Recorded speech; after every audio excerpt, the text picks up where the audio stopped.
Hello everyone. सो पिछली video में हमने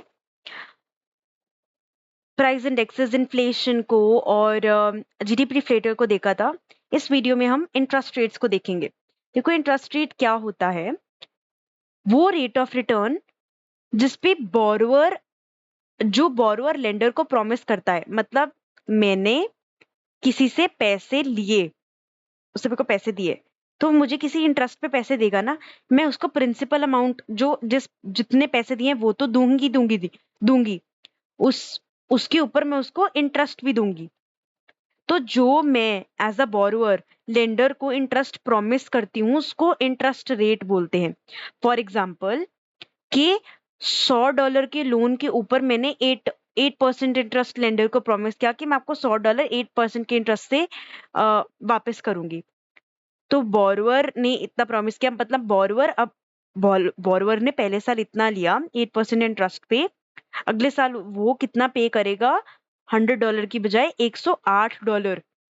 8% मेरा इंटरेस्ट, $8 मेरे इंटरेस्ट का, और $100 जो मेरा प्रिंसिपल अमाउंट जो तो मैंने देना ही देना था। ठीक है, तो ये चीज होती है मेरा इंटरेस्ट रेट। अब दो तरीके के इंटरेस्ट रेट होते हैं, एक होता है रियल इंटरेस्ट रेट और एक होता है नॉमिनल इंटरेस्ट रेट। अब नॉमिनल इंटरेस्ट रेट क्या होता है?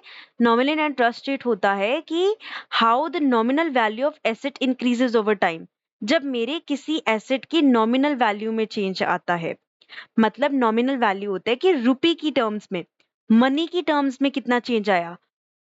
ये मेरा परचेजिंग पावर नहीं दिखाएगा, वो मैं आपको बाद में बताऊंगी कि इसका एक्चुअल मतलब क्या होगा जब इन्फ्लेशन पिक्चर में आएगा वापस।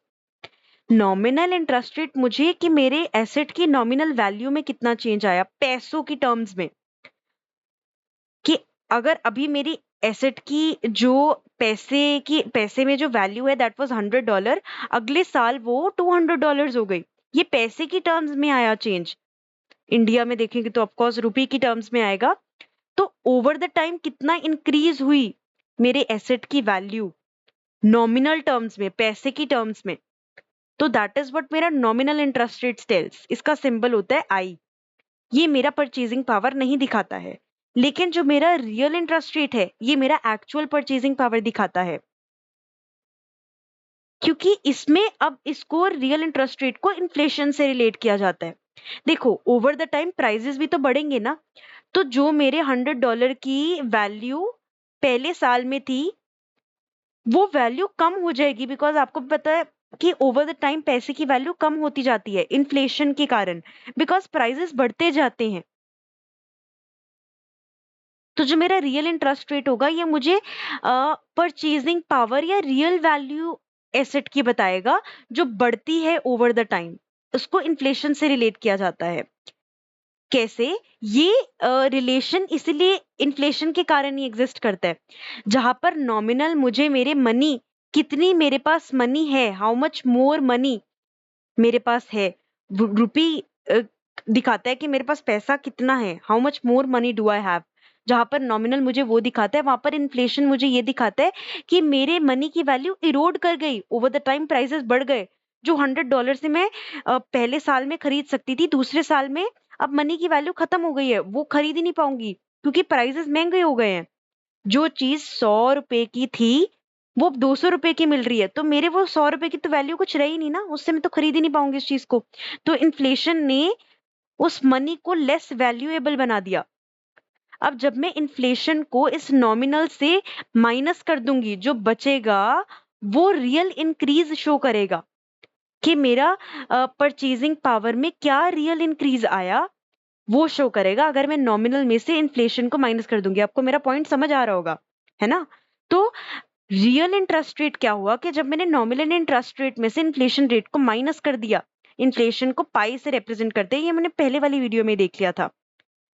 नॉमिनल इंटरेस्ट रेट जिस अमाउंट से पैसे की वैल्यू बढ़ी, और इन्फ्लेशन जिससे पैसे की वैल्यू इरोड हुई, परचेजिंग पावर इरोड हुई, कि जो मैं $100 से पहले खरीद सकती थी अब मैं नहीं खरीद सकती बिकॉज प्राइसेस बढ़ गए हैं, परचेजिंग पावर इरोड हो गई है। उस $100 की जो पावर थी किसी चीज को परचेज करने की वो खत्म हो गई है। इन्फ्लेशन रेट वो शो करता है।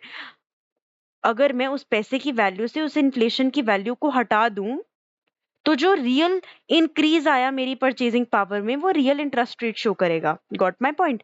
नेक्स्ट चीज है लास्ट टॉपिक जो हमारा, that is expected real interest rate.